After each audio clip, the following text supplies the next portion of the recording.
Hello दोस्तों, welcome back to my YouTube channel VJ talks. तो आज का हमारा टॉपिक है एपीक्यूपी यानी कि एडवांस प्रोडक्ट क्वालिटी प्लानिंग, जो कि 5 कोर क्वालिटी टूल्स में से एक है।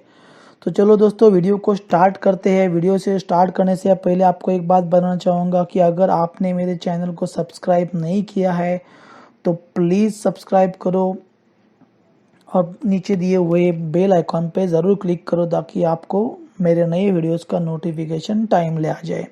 तो चलो दोस्तों, वीडियो को स्टार्ट करते हैं। तो सबसे पहले हम जानेंगे what is APQP. APQP is a framework of procedure and technique used to develop product in industries.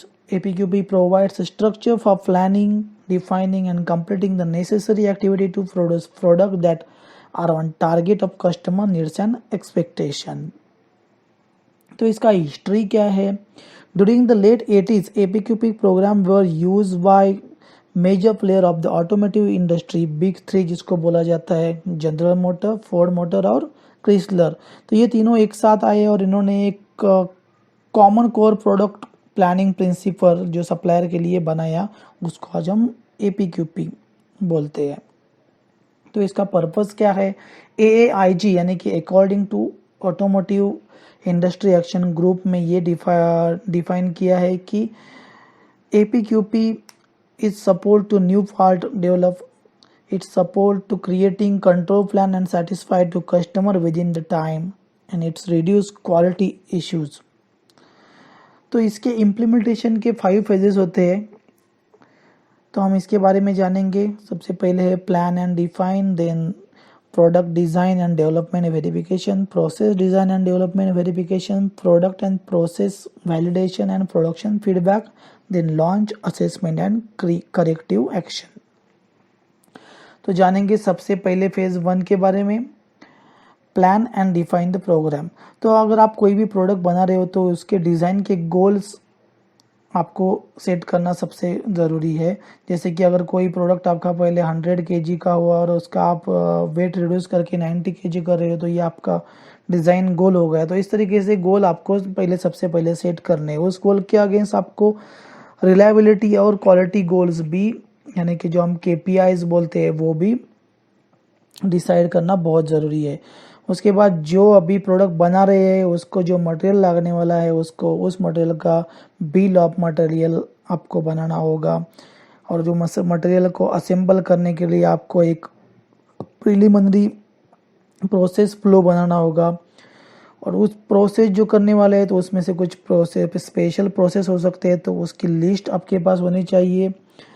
और वो जो प्रोडक्ट बना रहे हैं उसका प्रोडक्ट अश्योरेंस प्लान भी आपको बनाना है। और इसके लिए आपको ब्रेनस्टॉर्मिंग करके पूरे सीएफटी के साथ ये प्रोग्राम को डिफाइन करना है, ताकि ज़्यादा से ज़्यादा इंफॉर्मेशन शेयर हो जाए, ज़्यादा से ज़्यादा आइडिया डेवलप हो, ज़्यादा से ज़्यादा नॉलेज आप एक दूसरे को शेयर कर सके और आप अच्छे से आपके प्रोडक्ट का प्लान करके प्रोग्राम को डिफाइन कर सको।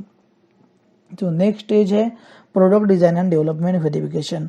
तो आपका प्लान हो गया है, आपने प्रोग्राम भी डिफाइन किया, अभी आपको प्रोडक्ट डिज़ाइन करना है और डेवलपमेंट का वेरिफिकेशन करना है। इसके लिए आपको सबसे पहले जो डिज़ाइन किया है वो डिज़ाइन में कौन से फेल्यूर मोड्स, यानी कि डीएफएम में design failure mode effect analysis आपको करना है। आपको सभी जो फेल्यूर मोड्स आने वाले आइडेंटिफाई करके उसके ऊपर एक्शन लेना है।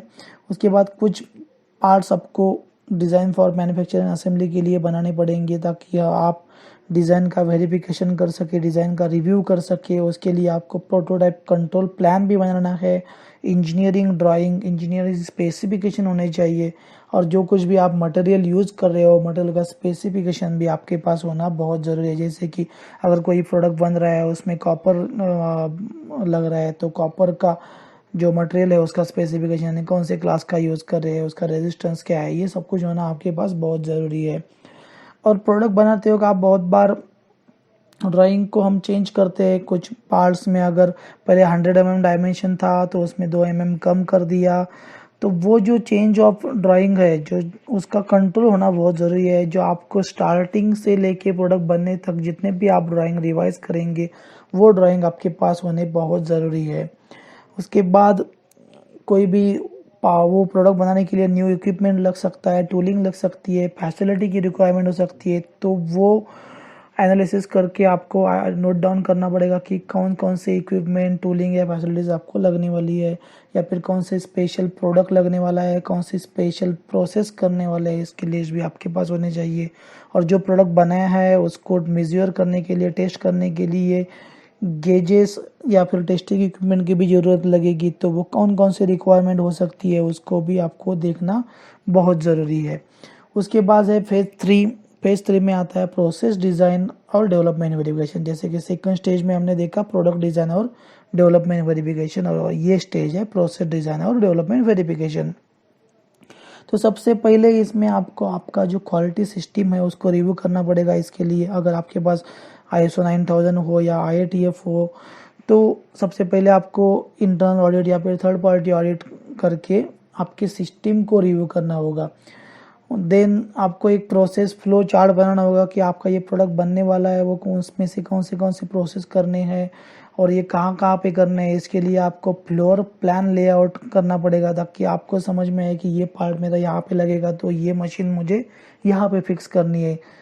उसके बाद जो प्रोसेस आप बना रहे हो उसका PFME यानी कि process failure mode effect analysis, जो प्रोसेस में फेल्योर आएंगी वो आइडेंटिफाई करके उसके ऊपर पहले से ही एक्शन लेना बहुत ज़रूरी होता है।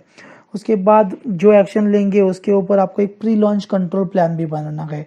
और जो प्रोसेस आप करने वाले हैं वो प्रोसेस का वर्क इंस्ट्रक्शन, मतलब कुछ भी असेंबली कर रहे हो या फिर आप टेस्टिंग कर रहे हो तो वो टेस्टिंग कैसे करना है, असेंबली कैसे करना है, ये टोटली SOP बोल सकते हैं या फिर वर्क इंस्ट्रक्शन हम इसको बोल सकते हैं, वो वहाँ पे होनी चाहिए।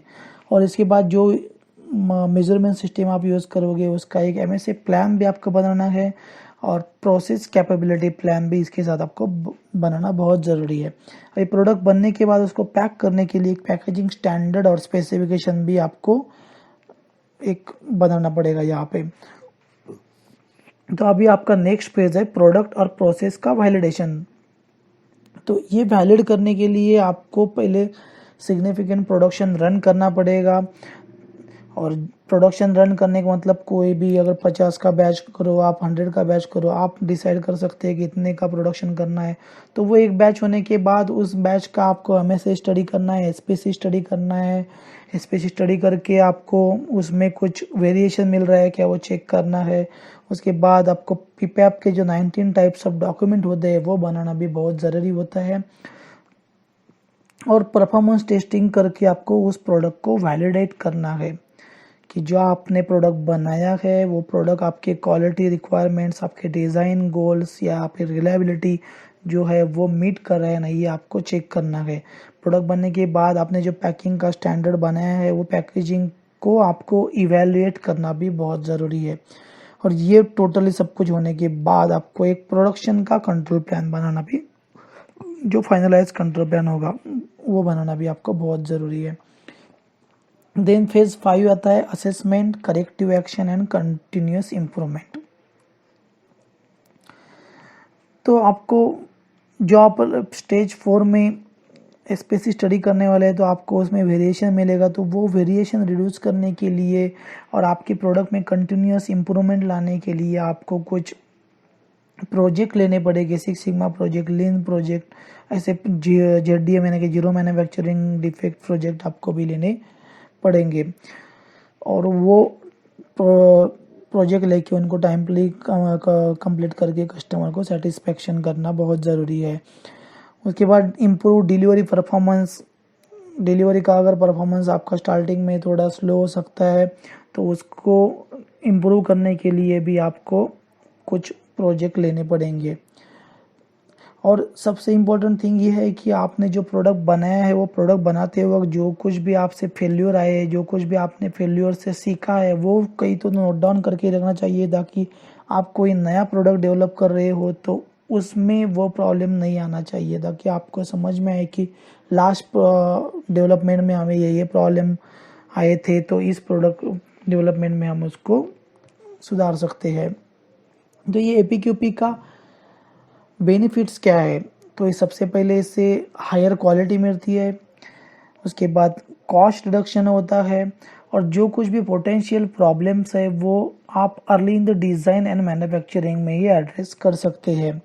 उसके बाद जो रिक्वायर चेंजेस है प्रोसेस में वो भी आप डिज़ाइन और मैन्युफैक्चरिंग स्टेज में ही कर सकते हो। आपका मैक्सिमम रिटर्न आएगा आपके इन्वेस्टमेंट के अगेंस्ट। आपका जो डेवलपमेंट का लीड टाइम है वो भी बहुत कम हो जाएगा, क्योंकि आप एक सिस्टमिक वे से जा रहे हैं। देन इस सब कुछ करने के बाद कस्टमर का सेटिस्फेक्शन भी हो जाएगा। और सिंपली लैंग्वेज में से कहा जाए तो ultimately provides quality product on time at lowest cost. तो दोस्तों ये हो गया APQP। ये बहुत ही इम्पोर्टेंट टूल है, ये हमारे 5 कोर क्वालिटी टूल में से एक है। तो आप इसको अगर आपकी कंपनी में इम्प्लीमेंट कर रहे हो तो इस वीडियो को आप देख के उसको आसानी से इम्प्लीमेंट कर सकते हो। होप दोस्तों ये आपको वीडियो पसंद आया होगा। फिर से एक बार कह रहा हूँ, प्लीज़ सब्सक्राइब माय चैनल और इस वीडियो को ज़्यादा से ज़्यादा लाइक करो और शेयर करो। तो दोस्तों फिर मिलते हैं एक नए वीडियो के साथ, तब तक के लिए बाय बाय।